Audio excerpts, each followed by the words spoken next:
Tigraayii oolmaa Tigraayinii waraanni kaabaa itti fufee jira. Waraanni kaabaa kuni har'a akkuma itti fufeetti jira. Waraanni kuni ammallee gaggeeffamaati jira. Waraanni kuni iddoo garagaraatti gaggeeffamaa akka jirudha kan nageenye.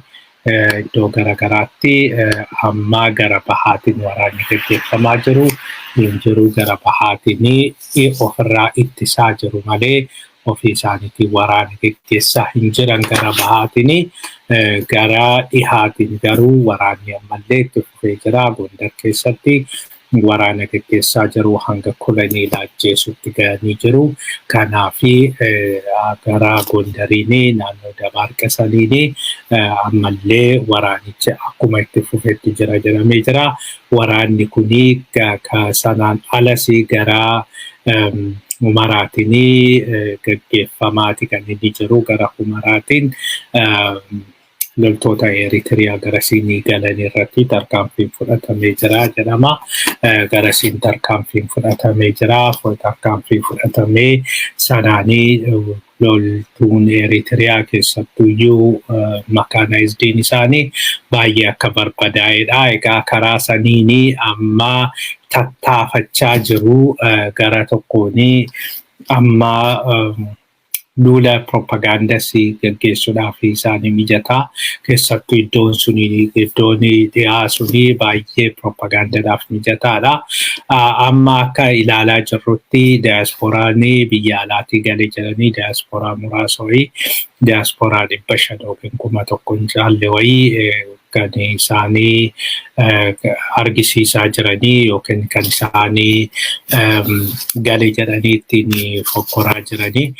Isaan suni egaa gaafa galanii waan garagaraatu hojjetu jedhamee jira. Amma duraanii Oromiyaanii yookiin immoo Finfinneeni Oromiyaa deemanii midhaan haamuu jedhanii ture. Amma immoo midhaan haamanii bakka waraanaa ture sana dhaqaniiti. Waan waraanni keenya godhe sana waan waraanni keenya raawwate jabduu waraanni keenya raawwate laalanii achiin booda seenaa fi haasaawwan keenya ilaalanii achiin booda badhaasa haasee keenya fudhatanii deebi'uu jedhanii jiru.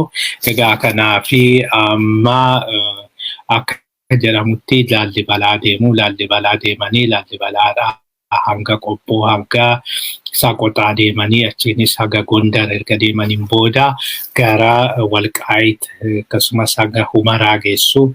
Haga Humaraa geessanii karaa sana argisiisu. Sana jechuun duulli Tigraayis karaa saniin geggeessu kun kana gufachiisuuf fakkaata. Wantichi amma kanaaf waltiddaa jidduu kanatti waltiddaa guddaan kan uumamaa jiruu fi isaan lafti kuni keenya lafti kuni deebi'ee jira nu harka jira. Kanaafiyyuu baga dhuftanii kunoo lafa akkasii lollee qabsoofnee deebisannee jedhanii propaganda ittiin hojjechuudhaaf kan isaan barbaadaa jiranii. Gara biraatiin Tigraay immoo waan akkasii hin danda'amu. Waan akkasiis hin taanes hin ta'uus jechuudhaaf kan isaan deemanii. Kanaafiyyuu sochii isaan gara Humaraatti godhan kana tarii gufachiisuuf ta'uu danda'a. Karaa sana cufuudhaaf tattaaffii guddaa gochaa akka jiranidha kan dhaga'amaa jiru. Kanaaf karaa Gondar saniin waraanichi itti cimee deema. Diyaasporichi egaa achi erga deebi'een booda Gondaritti eeganii shurrubbaa Tewoodiroos moo maalii ilaaluu jedhamee jira. Achiin booda badhaasa Atsee jedhamee badhaasa Minilikii badhaasa Tewoodiroosii kanuma isaa kan tarii Haayila Sillaasee sin kennamaa fi kan Yohaannis sin kennanii. Kanaaf waan sanaaf deemaa jiru. Isaan amma kan biyyatti galaa jedhanii sirna durii sirna nama nyaataa sirna abbaa irree sirna Oromoo hacuucee Oromoo abbaa biyyaa godhe sana deebisanii kabajuu fi deebisanii akka waan gaariitti dhaadheessuudhaaf kan isaanii diyaasporaa waamanii. Kana jechuun egaa duubatti deebi'anii sirna uummanni qabsoodhaan ofirraa buuse sana qabsoodhaan ofirraa darbate sana sirna hacuuccaa sana sirna sana deebisanii ijaaruudhaaf kan isaan tattaafachaa jiranii mootummaan bilchiginnaas wanti inni itti jiru sanuma waan biraa otoo hin ta'in mootummaan bilchiginnaas mataadhaa jalqabee Abiyyi gaafa siidaa dhaabee fi jalqabee wanti ta'aa jiru hundumtuyyuu sirni sun akka sirrii ta'e sirni sun Oromoon hacuucamuu lafarraa buqqa'uu baduu aadaan isaa eenyummaan isaa maqaan isaa lafti isaa hundi akka saamame isa sana saamuun suni balleessuun suni sirrii akka ta'e mirkaneessuudha. Sana kan hojjetamaa jiru bilchiginnaanis kana kan inni hojjechaa jiru kan Oromoo wajjiniinis diina ta'ee jiru. Oromoon ofii isaati waan irra ga'e sana hacuuccaa irra ga'e sana dirqamaan irraanfadhu dirqamaan hacuuccaan sirra hin geenye hacuuccaa sirra ga'e si jedhan malee sirra hin geenye nutu si beeka. Nuti waan si beekuu fi nuti waan jenne fudhadhu humnaan jedhaniiti kan jirani. Egaa kana amma mirkaneeffachaa kan jirani diaasporaa waamanii garuu waraannichi Tigraay wajjin godhamu kun kana hin fudhannu jechuudha warri Tigraay addatti mormuudhanii Oromoof warra kibbaatirra rakkoo guddaan kan ga'e warra Tigraay sadarkaa ayoo xinnaate sadarkaa lammaffaa qabatanii jiru. Garuu akkasuma ta'e hacuuccaan bara isaanii hacuuccaan suni hundumarra ga'e isan fudhannu jedhaniiti kan isaanii qabsaa'aa jiranii. Kanaaf amma akka jedhamutti qarshii walitti qabatee humna godhatee saniin booda Abiyyi akka haaratti waraana irratti banuuf deemaa jedhameera. Waraana irratti banuuf deema malee wanti biraa wanti yaadamaa jiru homtuu hin jiru. Araarri waan jedhamus waan fakkaatu miti jedhamee jira. Araarichi ammumaa jalqabee wanta ta'u miti ammumaa jalqabee gufuu guddaan itti baay'achaa jira. Waan uummata addunyaa sobuudhumaa fi keessattuyyuu loltoonni isaa hanga amma leenji'aa jiranii hanga isaan leenji'anii ba'anii meeshaa waraanaa argatee achiin booda qarshii amma tokko liqaadhanis haa ta'u maaliinis haa ta'u qarshii uummata addunyaarraas kadhatees boo'ees hanga argatutti malee achiin booda waraanichi itti fufuun isaa hin oolu jedhu namoonni keessa beekanii. Egaa kanumaan oolmaa Oromiyaatti ceenaa oolmaa Oromiyaatiin Abiyyi gareen gaarreen Harargee dirooniidhaan rukutee akka nuun jedhanitti akka dhageenyatti Mi'eessoo aanaa Mi'eessoo keessatti gaarreen jiranii waboon jira jedheeti gaarreen sana keessa deemtee boombiidhaan rukutaa turte jedhanii jiru. Boombiidhaan iddoo baay'ee haleeltee jedhanii jiru. Egaa kuni waboon jira jedhaniiti dheengaddaa waan achitti baay'ee salphataniif keessattuyyuu rukuttaa hamaan irra waan ga'eef achirraa kan ka'e kan waan haleellaan diroonii kunii gaggeeffame. Haleellaa diroonii kana egaa duraan diroonii jalqaba kan isaan fayyadaman Oromiyaatti keessattuyyuu lixa Oromiyaatti naannoo Beekii fa'aa maal hooggantoota waboo ajjeesuudhaaf itti fayyadamanii ture. Sun hin milkaa'iniif hafee achiin booda iddoo baay'eetti yaalanii otoo milkaa'iniif hafee gara Beenishaangulis keessanii achi keessas namni hedduun waan jalaa dhumee fi loltoonni gara kaabaa yookiin immoo Tigraay wajjin waraana godhame kana gadi miti dhiyaa Oromiyaatii fi Beenishaangulitti kan dhume. Kanarraa kan ka'e egaa yaalanii achitti milkaa'uu fi dinnaan immoo gara Harargeetti geessan amma gara Harargeetti geessanii egaa uummata keenya ganaa uummata nagaa kanaan miidhuudhaaf egaa itti qophaa'aa akka jiranidha. Kun sodaachisuudhaafis akka ta'e ifaadha. Keessattuyyuu karaan sunii karaa Mi'eessoo kunii karaan Bordoddee kunii karaan Cirootti gadi geessu kunii inni kun hundumtuyyuu karaa baay'ee guddaatti gara dirree dhawaa geessu akkasumas karaa Jibuutii sanitti baay'ee kan dhiyaatudha. Kanaaf karaan sunii takka waboon cimee qabate jennaani achiin booda karaan suni bahuu karaan suni rakkisaa ta'uu danda'a. Kanaaf isa sana dhaabuudhaa fi keessattuyyuu Harargee keessatti qabsoon kun finiinee itti fufa taananii rakkoo guddaa fida jedhanii amanaa jiru. Keessattuu naannoo sanaa durii jalqabee waggaa 40 dura Elemoo Qilxuufaa naannoo sanatti qabsoo kana gadi dhaabanii Elemoo Qilxuufaa waggaa 40 waggaa 50 yeroo qabsoo eegalanii qabsoon bilisummaa naannoo sanatti waan eegalee fi uummanni suni kanuma dhagaa waan guddatee fi fuulduratti naannoo ibiddi kun naannoo kanatti qabatee dhaamsuun hedduun rakkisaa. Karaanis immoo karaa baay'ee murteessaadha. Harka lama nuti waliin caalchisnu isaan kan jedhanidha. Isaan marii isaan irratti kan kaasanii harka lama dhiha Oromiyaa irraa ulfaataadhasi nu barbaachisasi jedhaniiti kan isaan amananii. Karaan suni karaa bahaa waan ta'eef karaa meeshaan galuunii fi meeshaan bahu waan ta'eef karaa sana dhabnee jennaanii nu dhume jechaa jiru. Sanaan alas egaa ammatti kan isaan baay'ee irratti hirkatanii ifatti hin baasanii malee akka diinagdeetti kan isaan qabatanii jiranii. Akka diinagdeetti kan isaan qabatanii jiran jimaadha. Jimaan yeroo tokko tokko sadarkaa lammaffaa yookiin sadaffaa ta'aa meeshaa biyya alaatti ergamee sharafa biyya alaatti galchuudha jechuudha. Kanaaf inni suni yoo jimaan suni keessattuu jalaa gufatee achiin booda diinagdeen inumaayyuu bade kun caalaa jalaa baduudhaaf deemaa jira. Kanarraa kan ka'e sodaa guddaa qabu. Kanaaf naannoo sanatti waraana hedduu waraana addaa bobbaasuu ni danda'u jedhamee yaadama. Kanumaan egaa naannoo kun of eeggannoo guddaa barbaachisaa. Warri himaammata baastanii fi warri naannoo sochootan kanuma baruudhanii wanta barbaachisu hundaa of eeggannoo barbaachisu hundaa akka gootanidha. Ittaanee PP Oromiyaa ammas walii hin galle. PP'n Oromiyaa hin dubbatinaa koreen hundaa'ee koreen kuni waan hundaa qulqulleeffatee akka himuu jedhanii koreen sadeen suni erga hundaa'een booda koreen suni hojichaa hojjetamu jedhamee jira. Garuu koreen sana otoon eegin walitti dhaadachuu fi walchifachuu wal arrabsuun akkuma itti fufetti jira. Kanaani gangaasani har'a Feesbuukii isaa irratti akka himetti sodaachisuun hin taatu na sodaachisuudhaan homaa wanti fiddan hin jiru.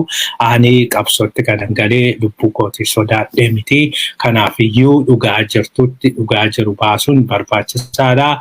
Yoo sodaachisa keessan kana yoo akkasitti na sodaachistu akkasumatti bilbilaan na sodaachistu ta'ee akkasumatti dhaadannoon keessanitti dhufa ta'e icciitii biraatiin baasaa. Icciitii biraa baay'een baasaa. Kanaanii wal saaxiluutu dhufa.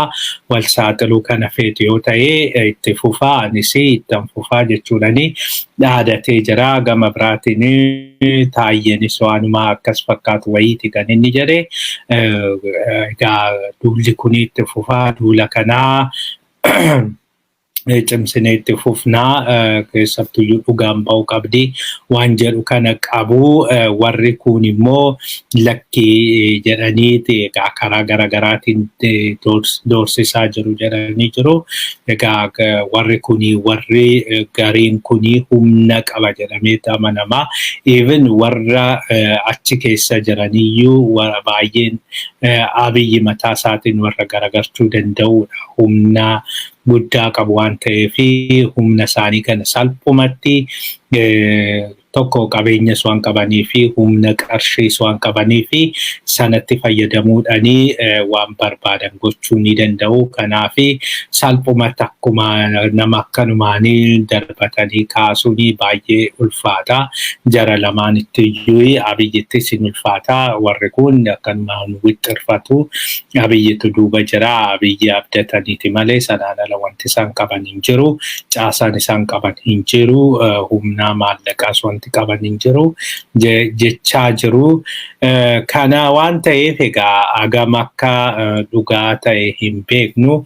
Garuu walgahii bilchiginnaa san irratti bakka Shimallis jirutti Taayyeen Shimallis hidhuu qabdu, qorachuu qabdu, hidhuu qabdu jedhanii egaa fuulduratti kallattiidhanii walgahii Abiyyi sana keessatti Taayyeen akkas jedhee Shimallisii bakka jiru Shimallisiin akkas jechuun suni waan hin eegamne jedhamee jira.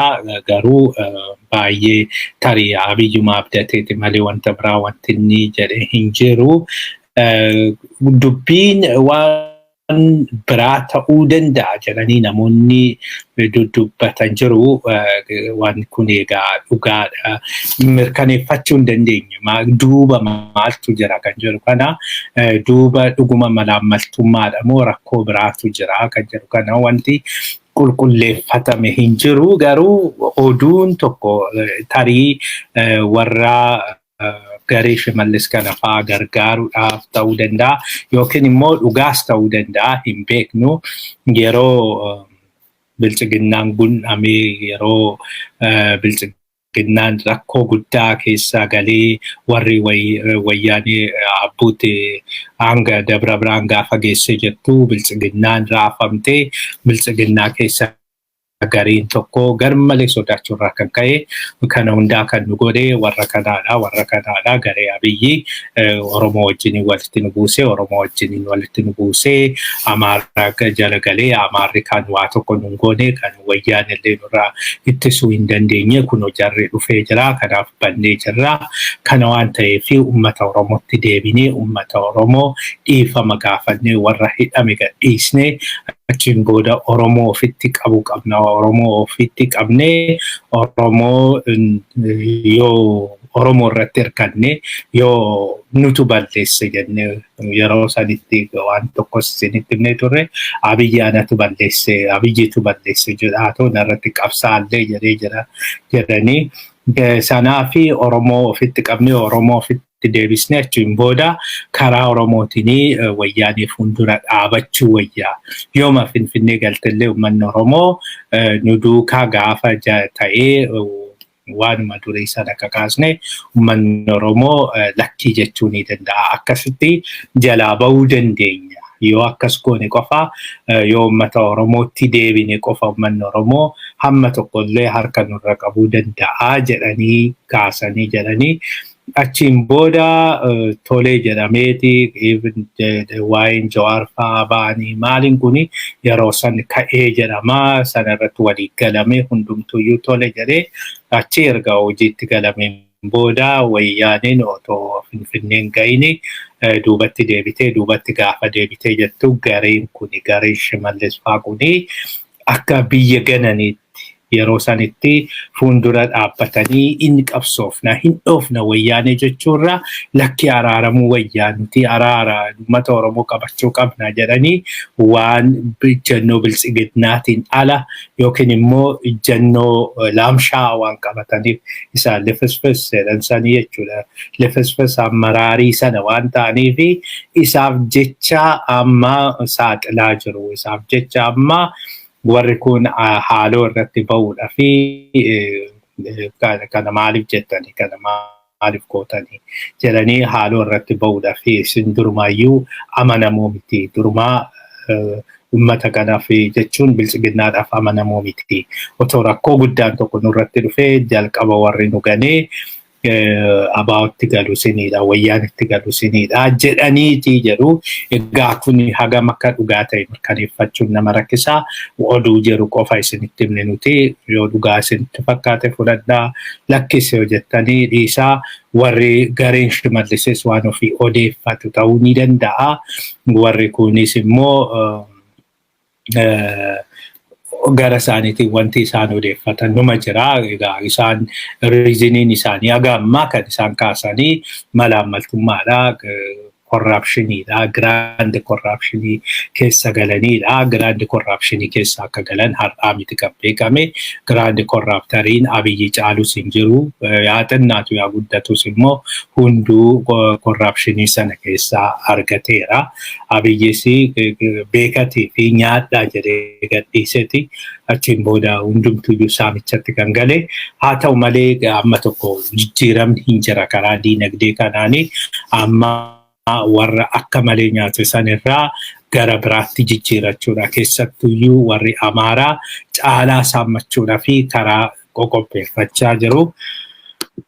Ittaanee faannoon walitti garagartee jirti. Faannoon kan walitti garagaranii faannoon kana dura baay'ee walitti garagaranii waan garagaraa gochaa turanii egaa lafa jala yeroo san waraanatu ture waraanni hin dubbatamne duraan dursee dhimma faannoo kana egaa ammallee biyyattii keessatti balaa guddaa kan baatee deemuu fi balaa guddaan kan jiru balaa guddaan kan jiru isaanuma biraa isaani kan balaa guddaa fidaa jiru duraan dursee humni kuni maal akka ta'e hin beekamu humni kuni eenyu egaa hooggantoota qabnaa jedhu eenyutu akka isaan hidhachiisee meeshaa waraanaa eessaa akka argatanii akka amma jedhamaa jirutti biyya alaarraallee akka deeggarsa qabanidha diaasporaa keessaa deeggarsa akka qabanidha. Egaa hagam baay'inni isaaniis hagam akka ta'e hin beekamu garuu kan tilmaamamu hanga 20,000 hanga 30,000tti jedhama. Eenyutu akka galaa dhiyeessuufis hin beekamu. Amma akka isaan jedhanitti nuti wayyaa mataa keenya qabnaa jedhu wayyaa akka loltuutti jedhu. Kana jechuun egaa wayyaa mataa ofii qabaatanii kana jechuun ofishaaliidha jechuudha. Ofishaal gaafa jedhamu isaan qaama mootummaati moo qaama mootummaa miti. Inni kun gaaffii guddaa uumee jira. Foolleen mataa isaatiin wayyaa mataa ofii qabaa ture. Wayyaa mataa ofii qabaa ture gadaan jalatti hundeessee maaliif diigame suni? Akkamitti diigame suni kuni akkamitti kan akka hin diigamne godhamee qawween kennamee fi hidhannoon kennamee fi waan hundi godhame. Kanaaf suni akkasitti otoo jiru egaa waan tokko rakkoon tokko otoo irra hin ga'iin isaan akka barbaadanitti waan barbaadan gochaa yeroo barbaadanitti bakka barbaadanitti waraana banaa maal gochaa turanii amma icciitii baasee jira tokko icciitii inni baase kana dhaggeeffadhaa kunooyi. የህዝብ ተቆርቋሪ የህዝብ ልጅ ካለ አለ። ይህ ካለ ደግሞ በግና ሰንሰለት የተዋቀረ መሪ አለ። የራሱ ዩኒፎርም ያለ የራሱ ወጥ መገፋምነት የህዝብ ደራሽ የሆነ አስተሳሰብ ያለ ሊሆን ፈልጋለሁ። አሁንም ያንን ዓላማ አንግበን የምንታገልና የምንዋጋ ጀግኖች ጓዶችም አሉ። እነሱም በአመራር ደረጃ መሰረት አገባ የብርጌድ አዛዥ ነው። እኔ በምክትልነት ነው የብርጌድ የሚለው እሱ ብርጌድ አስተዳደር ነው። የብርጌድ ኮማንደር ነው። ኮማንድ ነው የሚመራው። ሌሎችም በሎጂስቲክ የሚመሩ እነዚያዝን አየለ ምናስጠፋ ገዛል የቤታ ላይ አንዱ በዚህ ማያጥርስ የተዘጋጀ ፋን ነው የአድርክዶት ተግባሩን በይፋ መከላከያ ላይ ለመተኮስና መከላከያን በመግደል ቦታ ተጀመረበት ጊዜ ጀምሮ ከቤንሻንጉል ጀምሮ የተለያዩ ግንባሮች ላይ ለዘጠነኛ ጊዜ አሁን የመጨረሻ ለዘጠነኛ ጊዜ ውጊያ አድርገናል። እኒህ ውጊያዎችን Egaa ilaala amma kana kan dubbachaa jiru hoogganaa faannoo Goojjam. Hoogganaan faannoo Goojjam akka jechaa jirutti waraana kana yeroo garaagaraa geggeessaa turre. Beenishaangul keessatti geggeessaa turre. Beenishaangul keessatti waraana geggeessaa turre. Iddoo garaagaraattis gara kanaan egaa Oromiyaanis kanarraa bilisaa miti. Oromiyaa keessattis geggeessan jedhama. Haayiluunis fuulduratti isinitti himna.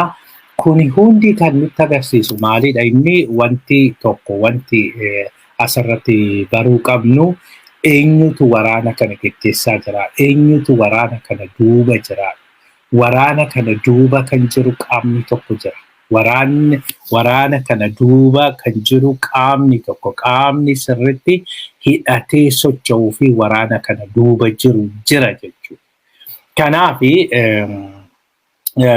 amma akka isaan jedhanitti warri zammana kaasee yookaan immoo humna Amaara humna addaa Amaaraa kan jedhamu kophaatti hundaa'ee jira jedhanii zammana kaasee kaanii jiru. Isaaniitu loltuu biyyattii rukutee jedha.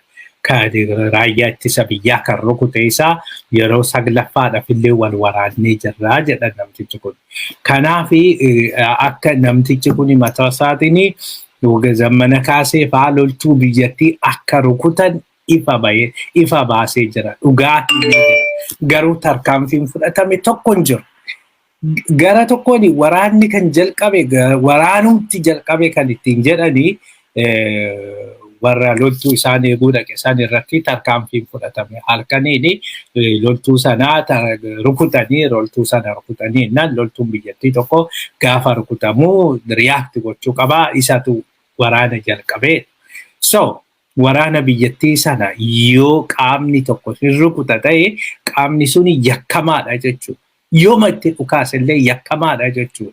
Garuu isaaniin yakkamaa jechuu hin dandeenye. Waraana irratti gaggeessanii rukutanii ajjeesanii waan barbaadan godhanii isaanii har'a gaarraa yakkamaa miti. Warri mirga ofiitii qabsaa'u immoo yakkamaa. Warri mirga isaatii hacuucamneeti jedhee warri bahu kuni sababni isaanii shiftaa taatanii loltuu irratti yookiin milishaa irratti dhukaastanii kanaafi hidhamtanii maalii jedhanii kanaaf shororkeessaa jedhameeti shororkeessaa jedhama. Qaamni kun garuu shororkeessaa jedhamne goota jedhameeti mootummaa guutuun warri bulchu guutuun kan isaan ba'an simatan. Garaagarummaan keenya iddoo kana jira. Garaagarummaan kun warri kana akkasitti otoo loltuu biyyattii akka barbaadanitti rukutanuu waan barbaadan godhanuu harka irra qabu maaliif mootummaan kan isaanii waan ta'eef. Mootummaan kan isaanii waan ta'eef mootummaan isaanii kan isaanii yoo barbaadan waan barbaadan yoo godhan suni rakkoon qabu. Loltuu biyyattii ajjeesanii dhiisanii rukutanii rakkoon qabu. Maaliif isaan waan ta'eef akkuma wal rukutaniitti akkuma obboleewwan lamaan wal rukutaniitti wal lakkaa'amuu fi obboleewwan lamaan araarsaniitu madeessu. Warri kun garuu alagaadha. Warri kun garuu miseensa biyya sanii miti yookiin lammii biyya sanii miti. Kanaaf isaan waan tokko godhanii gaafa jedhanii isaan irratti seerri shororkeessaa hin hojjetaa, seerri maarii hin hojjetaa, yakki hin hojjetaa, maarii godhamaa isaan suni adabamuu qabu, ajjeeffamuu qabu, maal ta'uu qabu, barbadaa'uu qabu isaan sun. Isaan san wajjin hin araarri hin jiru. Kanaadha kan nuti argaa jirru. Gama biraatiin kan argaa jirru asumatti Abiin kana dura walitti bu'iinsi jidduu isaanii akka jiru dhageenye jirra. Walitti bu'iinsi jidduu isaanii akka jiruu fi gara tokkoon warri Abiy ofitti qabee aangoo kenneef jira. Warri kun immoo cinaatti dhiibamne aangoo hin arganne warri jedhan jiru. Egaa warri aangoo argatan kun warra Wallooti. Warri immoo aangoo dhabe kun warra Goojjamii, warri Gondarii sabni tokko jiru. Kanaaf warri Goojjam dhiibamne jira waan jedhaniif amma isaan walitti ka'anii jiru. Kanaaf isaanii walgahii ifama walgahii hatattamaa waamanii jiru. Walgahii hatattamaa waamanii walgahiin kuni Finfinneetti boruuf iftaan gaggeeffama. Boruuf iftaan kan gaggeeffamu kana irratti egaa wal gamaggamu jedhamee jira. Keessattuyyuu Amaara qoqqoodanii jirtu, tokkummaa Amaaraa dhabsiistanii jirtu. Oromoon Walloo keessa jiraata jettanii lafa Amaaraa Oromoof kennitanii jirtu, beekamtummaa kennitanii jirtu jedhanii warra amma aangorra jiru kana qorachuudhaaf akka deemanidha. Kana jechuun waan tokko nutti agarsiisa. Gara faannoon amma walitti garagaruun kuni faannoo jedhaman, faannoo Amaaraa jedhamanii fi humni addaa Amaaraa jedhaman kun lamaan walitti garagaruu fi warri kutuun kun lammaffaa Abiin jidduuttis walitti bu'iinsi kun uumamuu jechuun naannoo Amaaraatti wanta daffaa jirutu jira. Wanti ifatti hin baane garuu lafa jala wanti daffaa jirutu jira. Inni suni yeroo dhiyoo keessatti egaa daffee bilchaatee waan ifatti mul'atu ta'uu danda'a. Akkuma kana duraa sanaa jeequmsa garaagaraa fa'aa fiduu danda'a. Kanaaf kana waan walumaanuu ilaalluudha. Garuu inni guddaan fi inni rakkoo guddaan akka bu'uuratti kan laalamu rakkoo waljibba naannoon jira. Naannoodhaan wal qooduunii fi saayikoolojii garaagaraa qabaachuun isa sirriitti mul'atudha. Amaarri reefudha. Amaarri waggaa 2 waggaa 3 amaaraa saayikoolojii kan jedhu kun kan dhufaa jiru. Still amaaraa saayikoolojiin amaarri qabatamaan waan kana jedhu hin qabu. Even agreementiidhaaf jechuudha. Simbool irratti mataa isaaniitiin alaabaa biyyattii sanaa ishee lumuxxii sana qabachuudhaan ala wanti warratti walii galan jiru. Inni suni kan federaalati, inni suni kan amaarati, agammaa wanti walii galame jiru.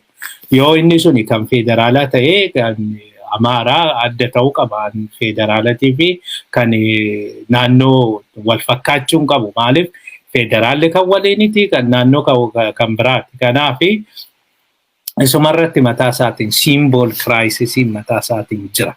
As a symbol level walii galteen qaban amaarri jechuudha. As a symbol level. Lammaffaa yoo belongingnessii gaafa laallee jennee belongingnessiidhanii amaarri ani amaara jechuurraan Gojjameedha jechuutti isa gammachiisa. Ani Gondareedha jechuutti isa gammachiisa. Ani Walloodha jechuutti isa gammachiisa. Kanaafi yoo mentaalitii isaanii keessatti Gojjamummaatu jira malee, Gondarummaatu jira malee, Amaarummaan hin jiru. Saayikoolojiin kun reefu dhufaa jira. Of course kun dagaaguu danda'a. Yeroo gabaabaa keessatti akkasitti yoo deeme dagaaguu danda'a kun. Garuu still rakkoon jiru immoo akka amaarri wanti tokko wanti inni dhabee inni biraa wanti amaarri dhabee amaarri walumaa galatti jechuudha. Founding fatheriin qaban. Founding father kan jedhamu amma ka founding fatherii jedhaniiti Minilikii, Yohaannis, Atsee Yohaannis miti Teediroos maali wanti isaan qabaatan tokko jiru. Innis wal jalaadha. Inni Amaara hundeesse moo Itoophiyaa hundeesse. Lammaffaa mootiin founding fatheriidha. Mootiin manni baay'een akka Kiristiyaan Taaddalaa fa'aa yoo mormanii gara hundee isaanii kanatti iddoo tokkoo dhufne eessaa dhufan? Amaarri sanyii himachuu danda'a, gosa himachuu danda'a, hin himatu. Abbaan isaanii Amaara jedhamu tokko jira, hin jiru. Yoo dhugaa dubbatan immoo yoo xinnoo of qoratanii duubatti Oromoo argu. Walloon xinnoo gaafa deeme maqaa kiristaanaa qabaa, ittaanee maqaa musliimaa qabaa, ittaanee maqaa Oromoo qaba. Walloon kanuma seenan Walloo. Gojjamis hedduun isaanii Oromoodha. Yoo deemanii jedhanii sanumatti of argu. Shawaa Kaabatis hedduun isaanii Oromoodha. Deemanii achumatti of argu. Gondar yoo deemanii jedhanii hedduun isaanii Qamaante ta'anii argamu. Kanaaf hin dhabama iddoo sana waan sunii jechuudha. Kanaaf ammallee waan isaan gara identiitiin jechuun eenyummaan Amaaraa isa kamiidha. Amaarri eenyummaa kooti jedhee kan himatu wanta himatu mee maal qaba. Fakkeenyaaf amantiidha yoo himata ta'e ortodoksii himata yoo ta'e Tigreenis ortodoksiidha. Qamaantis ortodoksiidha. Oromoon ortodoksiin jira. Ortodoksiin baay'eetu jira. Ortodoksiin identiitii Amaaraa ta'uu hin danda'u. Maaliif ortodoksiin Amaara wanta biraarra adda gochuu hin danda'u. Gama biraatiin aadaa kan jedhamu kun fudhatamee jedhe aadaan kun waan baay'eedha. Aadaa keessa afaan jechuu dandeenya. Fakkeenyaaf afaan Amaaraa afaan kooti yoo jedhee warri kun afaan Amaaraa hin dubbatu jechuu dhiisuu danda'u. Kanaafi kunis baay'ee haga sadda waan isaan godhu hin fakkaatu. Garuu amma tokko xinnoo kan itti dhiyaatu isuma kana. Aadaa nyaataa yoo fudhannee jenne aadaa nyaataa waan adda godhuun qabu. Amaarri jechuudha. Nyaata aadaa Amaaraa waan jedhamu addatti hin jiru. Ittoo handaaqqoo Tigreenis hin hojjetu. Ittoo handaaqqoo Qamaantis hin hojjetu. Aagaws hin hojjetu. Kunis hin hojjetu. Kanaaf kun daabboon kan hundaati. Qamadii namni oomishu hunduu daabboon immoo hojjetu. Oromoon nan dubbadha wayi afaan guutee nyaata aadaa Oromoo jedhee wanta dubbatu qaba. Ofii isaatii jechuudha. Maaliif cuukkoo yoo fudhannee jennee caccabsaa yoo fudhannee jennee maquma isaatirraa jalqabnee jechuudha. Buna qalaa yoo fudhannee jennee kan Oromoo tiipikaal Oromoo Walaayitaanis qaba. Yoo xannaate Tigreenis xulloo jedhanii qabu nyaata aadaa jechuudha. Kan Amaaraa jennee qabnu hin jiru. Kuni dogoggorri isaas beezikaalii Amaarris qabaachuu ni danda'a ta'u yookiin ittoo handaaqqoo kanuma Amaaraa ta'uu danda'a. Garuu uummata biraarratti fe'anii ta'uu danda'a. Uummata biraarratti fe'anii achiin booda uummanni biraa fudhatee ta'uu danda'a. Yookiin immoo aadaan kun cross fertilizationiinis kaaba Itoophiyaatti babal'achuu danda'a. Kanaaf amma yoo babal'atee sheer godhaniiru waan adda isaan godhuun qabu. Anyhow kuni egaa Amaara keessatti waatu daffaa akka jiruu fi waan tokko garaagarummaan tokkoo fi walitti bu'iinsi tokko akka babal'achaa jirudha. Gama Oromootiin walitti bu'iinsi kan jiru bilchiginnaa jidduudha malee hawaasa jidduu hin jiru. Hawaasni warra isaaf qabsaa wajjin dhaabatee jira.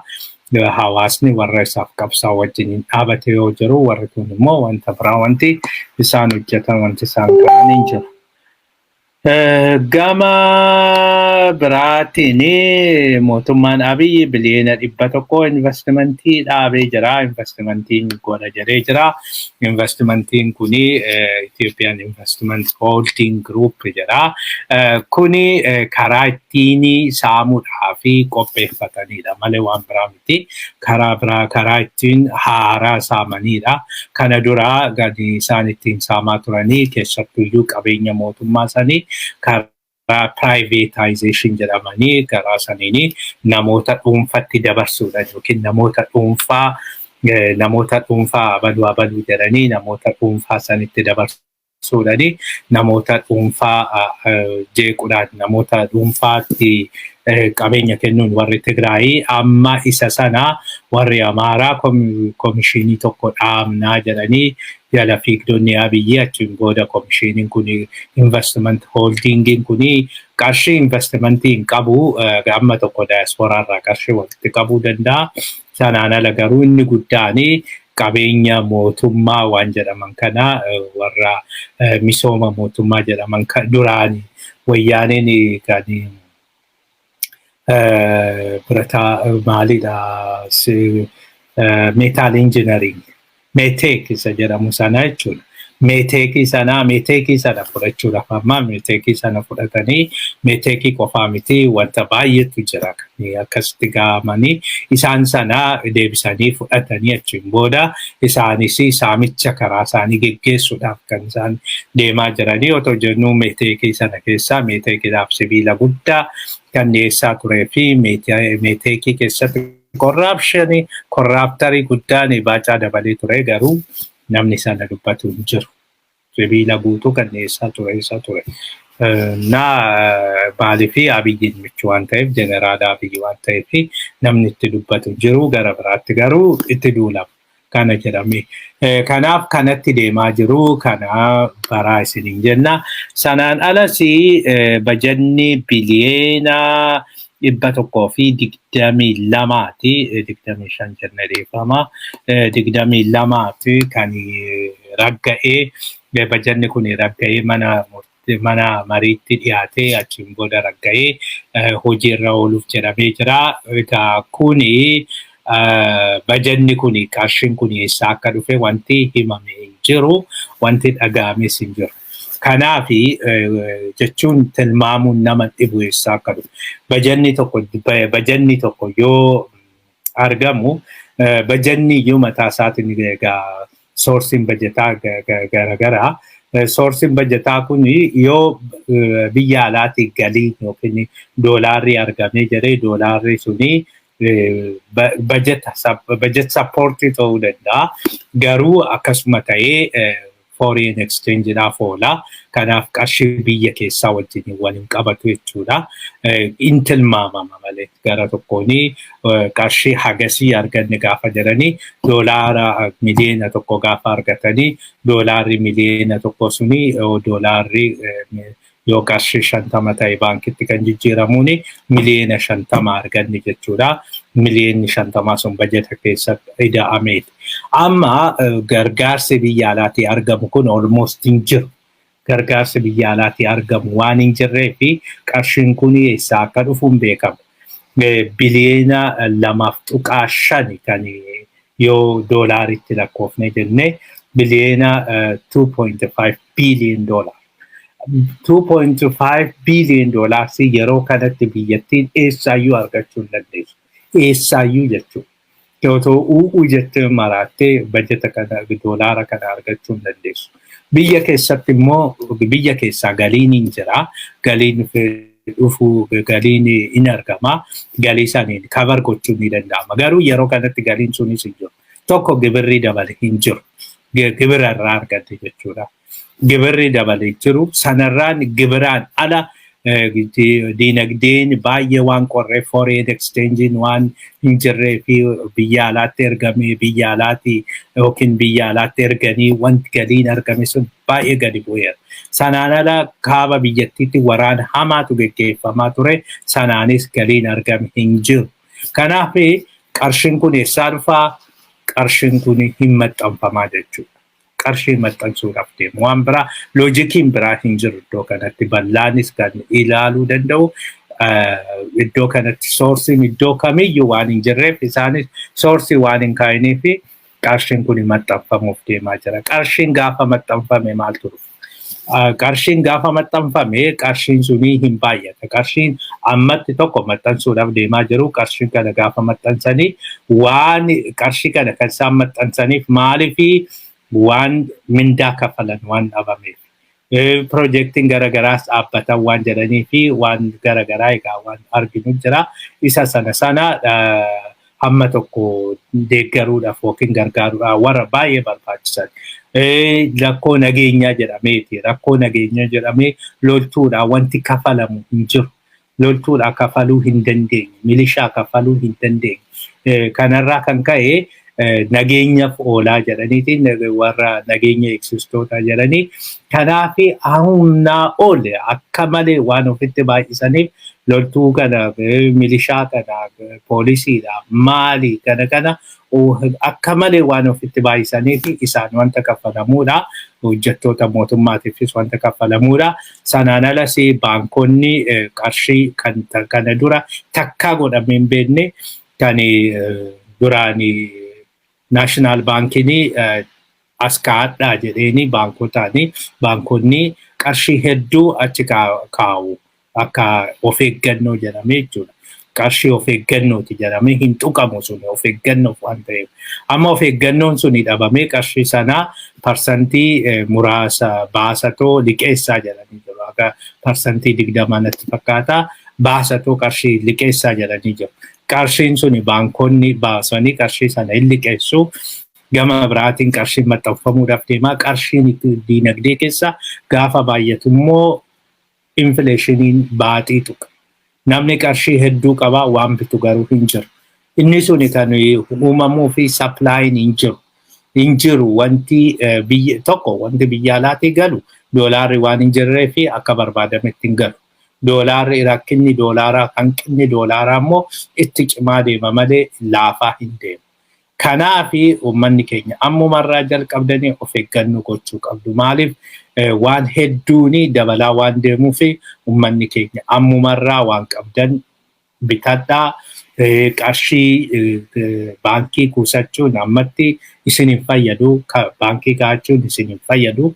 Maaliif infleeshinii waan qabuufi depreciate gochaa deema. Qarshiin seevingii maaliidhaafis jettanii inni guddaan wayirra oolchuudha. Waan wayi ittiin bituudha. Waan qabatamaa wayi ittiin bituutu isin fayyadaa. Kanaaf waan barbaaddan ittiin bitaatoo achiin booda inni dabalaa deema. Yoo mana ittiin bitan konkolaataa yookiin investimentii waan garagaraa kana. Kanaaf santu jira. Gama biraatiin Haayiluu addunyaa zoonii ollaatirraa gargaarsa barbaadnaa jedhee jira. Haayiluun egaa kana kan jedhee waan warri bilbilaniiti keessattuyyuu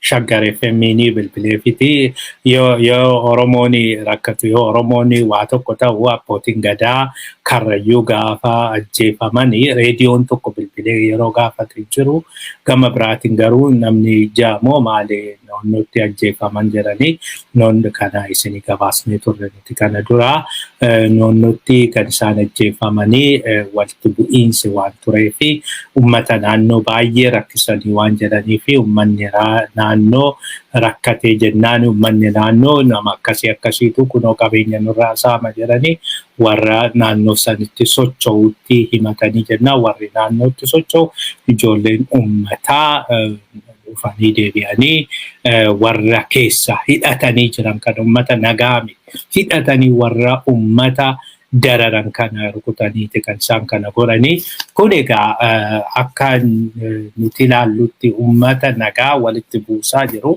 mootummaanis gara tokko sana fedhaa uummanni nagaa akka walitti bu'u uummanni kana jidduu walitti bu'iinsi fi waldiddaan wal shakkuun akka uummata jidduutti uumamu kan mootummaan barbaadu yoo akkas ta'uu baate mootummaan abbaa irree jiraachuu hin danda'u. Kanaafi uummanni keenya uummata nagaa sirrumatti qabachuu qabdu yooma waan tarkaanfii keessattuu warri bosona jirtanii amma sirra deddeebite kan jennu uummatni nagaa hidhateellee yoo dhufee hidhannoo irraa hiika malee tarkaanfii akka irratti hin fudhanne sababa isin godhachuudha fi sanaaf jedhanii amma ollaadhaa loltuu galchaa jirraa jedhee amanee jira. Zoonii ollaa jechuun zooniin ollaa kun egaa naannoo Gojjamfaa warra jiranidha. Faala sanaan darraa wanti ta'e akka jedhanitti special commando leenjisaniiti special commando adda ta'e baay'ee ittiin dhaadatanii naannoo Amaaratti leenjisanii achiin booda darraa shiftaan jira shiftaa kana qulqulleessitu tokkoon funaantanii achiin booda shiftaa kana qulqulleessitu jedhanii achi erga fidaniin booda isaan gaafa achi ga'anii tokkoon isaayyuu hin beekamne tokkoon funaanamanii tokkooyyuu hin hafne jedhu warri special commando kuni. Special commando kuni tokkoon funaanamanii tokkoon isaanii otoo nafin gaafa achitti rukutamanii uummanni nagaa rukutame jedhanii iyyaa jiru jedhan amma kanatu jira. Gama oolmaa addunyaatiin loltoonni Suudaanii karaa Kaartuum geessu cufanii jiru. Karaa Kaartuum akka galle gochaa jiru. Kana kan gochaa jiranii fi waraanni mormii hamaan Kaartuumitti akka waan gaggeeffamaa jiruu fi kanaaf namni gara Kaartuum deemee mormii kana keessatti akka hirmaatu waan hin barbaannee fi kanaaf mormitoonni Suudaanii hedduun isaanii mootummaan kuni gadi dhiisu mootummaan militarii kuni gadi dhiisuu qaba mootummaan militarii kuni waan taane hojjechaa jira kanaaf akka gadi dhiisu gaafannaa jedhaniiti kan isaanii dubbachaa jiranii. Gama biraatiin Iraan meeshaa waraanaa Itoophiyaa fi dhiyeessaa jirti. Yeroo baay'ee wanti kuni gabaafamee jira. Iraan maal akka feetu hin barbaadamu hin beekamu. Iraan egaa terroristii akka deeggartuu addunyaa guutuutu beeka. Kanaani Ameerikaa wajjin waldhabbii keessa kan jiru mootummaan Itoophiyaa diina yookiin immoo waan Amerikaan hin feenetti biyya Amerikaan hin feenetti michuun kuni isa miidha malee isa hin fayyadu. Keessattuyyuu dheengaddaa diinaa muftii Amerikaanii waa'ee keenya biyyoota ollaatti dubbachuu dhiistee nutti dubbachuu qabdii jedheeti kan inni dubbachaa ture. Waa'ee keenya yoo nutti dubbachuu barbaadan nuti reediidhaa jedhee jira. Yeroo baay'ee Amerikaanii biyyattiitti dubbatteerti biyyattiitti dhaabaa jettee jirti. Hin dhaabne jedhanii yeroo meeqa waan sobanii fi sana immoo Antoonii Guuterees jalqabee Abiyyi akkas nan godha jedhee otoo godhi waan hafee fi foreign affairsin biyyattiis kana waan humna hin qabneef inuma mari'atu inuma wajjin hin mari'atu hin goona jedhu otoo hin godhinaaf hin goona inni raawwanna waraana hin dhaabne jedhanii waadaa